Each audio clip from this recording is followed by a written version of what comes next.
listening like that, until the man next door bought a big one. John Denwood, he bought a big radio and he used to let us listen to it over the garden. Yeah. What did you do in the war? Me? I worked in a factory, didn't I, making parts of aircraft. I had to, because I was only 19 and I wasn't married, no children. Got called up. 1, 2, so we all marched into the office. You had to go into the office, you had to report. There's a great big old sergeant major with a whisker sitting there, and he said, oh, look, a row of girls like that. He said, oh, you've got 3 options. So I said, what's that? He said, one you can go in the army, one you can go in the land army, and one you can go on the munitions. And you always thought you could choose, but you didn't. He said 1, 2, 3, army, 1, 2, 3, land army, 1, 2, 3, and I was almost at the end of the line. 1, 2, 3, ammunition. And that was it. Wow. No choice. No. No.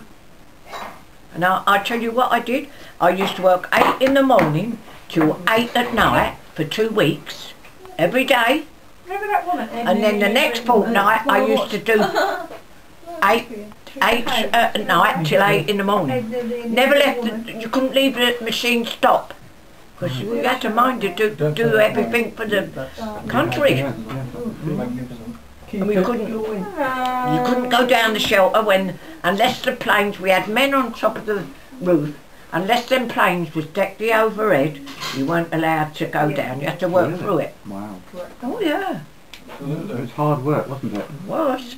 That's why I got all my teeth knocked out. Yeah? Willie, want to pass me the machine coming? They had big machines, great big. I've got a picture. When we go back, I'll sort it out for you.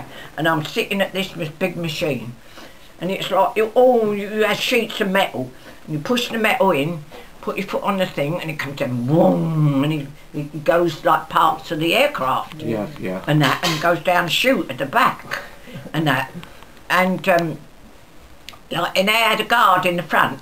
When that went, I wasn't quick enough to get my hand out, and as it came down, it grabbed my hand and pushed you out of it, you know, pushed you away so you didn't have your fingers off. Knocked teeth out instead. And knocked all my teeth out. All the American airmen come over and they were stationed there. Well, Kodak had a big, you know, halls and that, and dancing. So they let the airmen come, and we used to have a dance on a Saturday night. Well, I had a sister-in-law, but she wasn't married or nothing, but I was, so I had to not, you know, behave myself.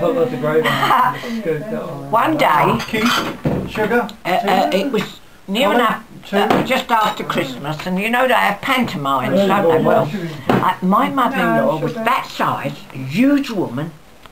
You couldn't step out line with her. Because I lodged with her, like being, as she lived near the factory.